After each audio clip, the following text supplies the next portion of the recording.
Innal hamdalillah nahmaduhu wa nasta'inuhu wa nastaghfiruh wa na'udzu billahi min syururi anfusina wa sayyiati a'malina may yahdihillahu fala mudhillalah wa may yudlil fala hadiyalah. Asyhadu an la ilaha illallah wahdahu la syarikalah wa asyhadu anna Muhammadan abduhu wa rasuluh wa ba'du. Qala Allah ta'ala fil Qur'anil Karim, a'udzu billahi minasyaitonir rajim. Ya ayyuhalladzina amanu taqullaha wal tanzur nafsum ma qaddamat ligad wattaqullah innallaha khabirum bima ta'malun.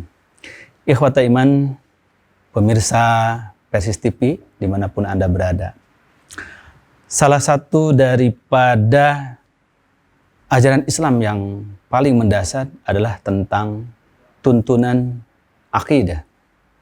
Akidah artinya adalah ikatan-ikatan yang mengikat seorang hamba dengan Allah Subhanahu wa Ta'ala dan seluruh ajarannya yang berupa seperangkat keyakinan-keyakinan.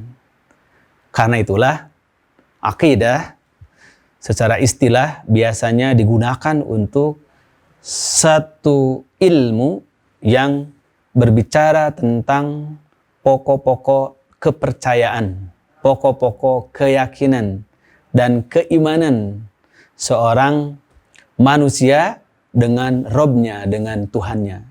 Maka timbullah istilah akidah Islamiyah, akidah Islam. Artinya seperangkat keyakinan, seperangkat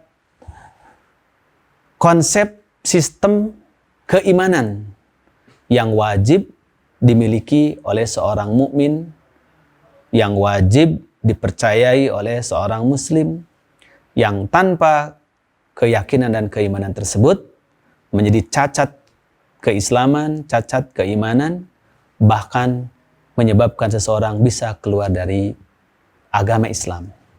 Ya sekalian, ada satu masalah di dalam akidah, yaitu terkait bagaimana akidah menjadi landasan, menjadi acuan dalam sikap kehidupan manusia. Seringkali karena akidah itu adalah keyakinan-keyakinan dalam hati, sehingga seolah-olah tidak ada korelasinya dengan sikap dan perilaku kehidupan.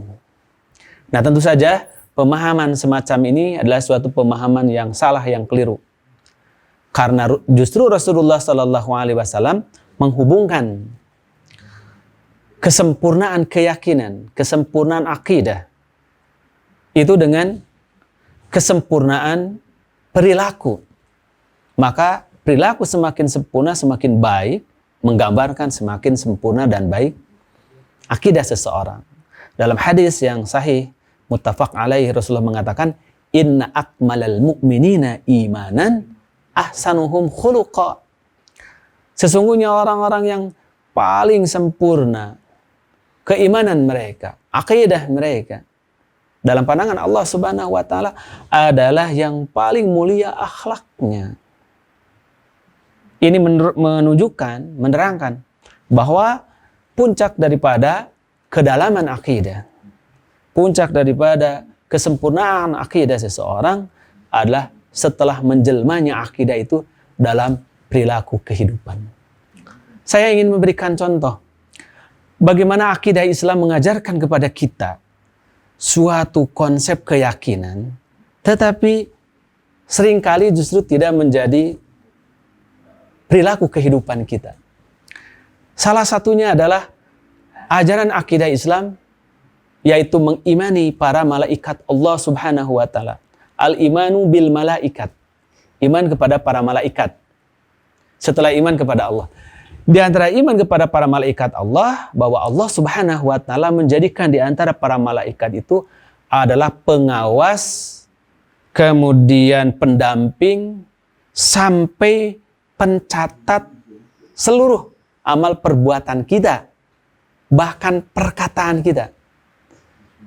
Maka Allah Subhanahu wa Ta'ala mengajarkan kepada kita dengan iman kepada malaikat Allah, itu ada sebuah pelajaran tentang sistem administrasi ilahi. Kalau kita boleh mengatakan inilah sistem administrasi ilahi, dalam mengontrol, mengawasi, kemudian mengajari dan mengatur kehidupan alam semesta, khususnya manusia. Yaitu tidak ada satupun manusia yang dibiarkan tanpa kontrol, tanpa pengawasan, tanpa catatan dan dokumentasi kehidupan mereka di pandangan Allah, yaitu melalui malaikatnya. Sehingga ketika Al-Quran berbicara tentang pengawasan para malaikat pada manusia, itu berlapis-lapis. Pertama, Allah Subhanahu wa Ta'ala menyatakan bahwa di antara para malaikat itu ada yang mencatat apa saja yang dikatakan oleh manusia. Di mana Allah Subhanahu wa Ta'ala mengatakan, "Ma yalfidhu min qawlin illa ladaihi raqibun atid."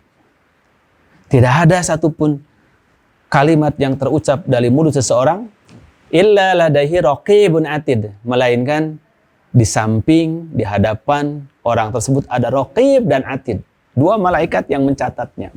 Artinya perkataan kita saja direkam dan dicatat oleh Allah Subhanahu wa Ta'ala melalui malaikatnya. Kemudian Allah Subhanahu wa Ta'ala menyatakan, selain malaikat raqib dan atid, ada malaikat lain yang mencatat perbuatan-perbuatan kita yang lain lagi. Wa inna alaikum lahafidhin kiraman katibin ya'lamuna ma taf'alun.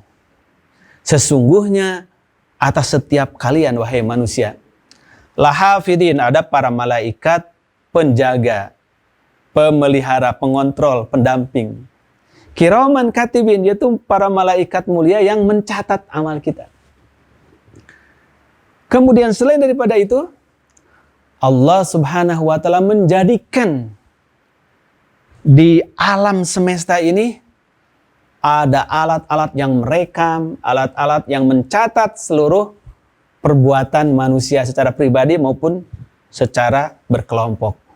Sehingga Allah firmankan, "Idza zulzilatil ardu zilzalaha wa akhrajatil ardu asqalaha wa qalal insanu ma laha yauma idzin tuhaddisu akhbaraha." Pada hari kiamat itu bumi itu akan memberitahukan kepada manusia apa saja kejadian-kejadiannya.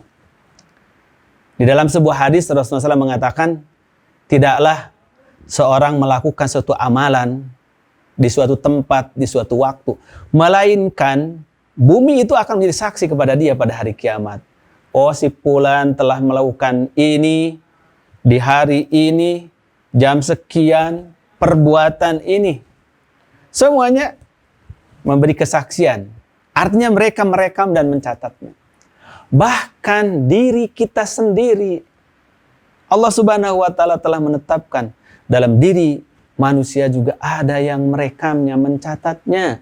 Allah firmankan di dalam surah Al-Isra, "Wa kulla insanin alzamnahu ta'irahu fi 'unuqihi wa nukhriju lahu yaumal qiyamati kitaban yalqahu mansyura. Iqra kitabaka kafa bi nafsikal yauma 'alaika hasiba." Bahwa tiap manusia dikalungkan oleh Allah Subhanahu wa Ta'ala amal-amalnya. Catatan semua perbuatan amalnya itu dikalungkan di lehernya. Dan pada hari kiamat itu akan dikeluarkan, kemudian akan diprint menjadi kitab yang berjilid-jilid. Itulah catatan amal manusia. Sehingga Allah firmankan, bacalah catatan amalmu. Iqra kitabaka kafa bi nafsikal yauma 'alaika hasiba. Cukup kamu saja yang menjadi penghitung, penghisab amal-amalmu. Itu ada catatan itu.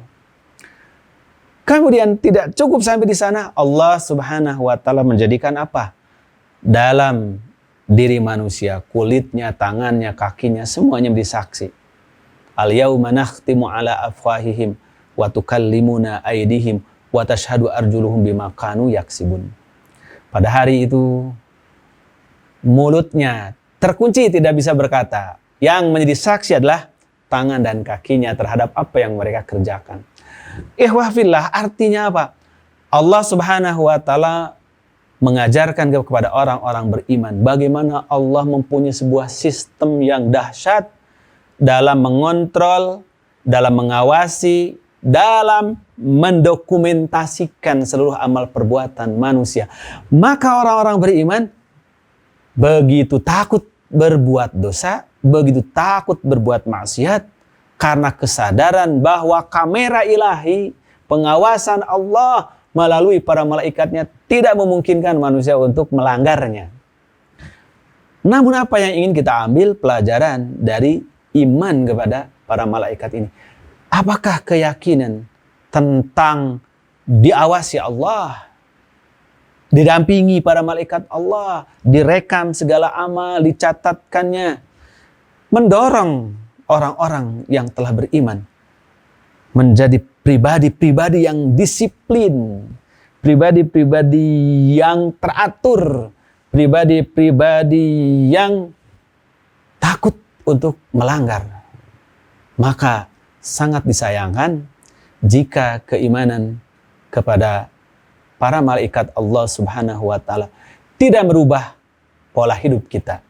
Kita tetap semrawut, kita tetap tidak teratur, kita tetap tidak disiplin, maka tentu keimanan kepada malaikat Allah Subhanahu wa taala akan kalah dengan orang-orang kafir, orang-orang ateis yang tidak percaya pada malaikat, tapi mereka percaya terhadap sistem hukum yang mengawasi mereka. Mereka takut karena ada CCTV, mereka takut karena ada rekaman, mereka takut karena ada polisi, mereka takut karena ada sanksi dan hukuman. Harusnya tentu kita sebagai orang-orang beriman memiliki kedisiplinan lebih tinggi, keteraturan hidup yang lebih tinggi. Begitu pula etos kerja dan kehidupan yang lebih baik daripada umat manapun. Semoga kita mendapat hikmah dan pelajaran daripada cara Allah mendidik kita di dalam bagian-bagian keimanan kepada Allah Subhanahu wa taala. Ahlul kalam, wassalamualaikum warahmatullahi wabarakatuh.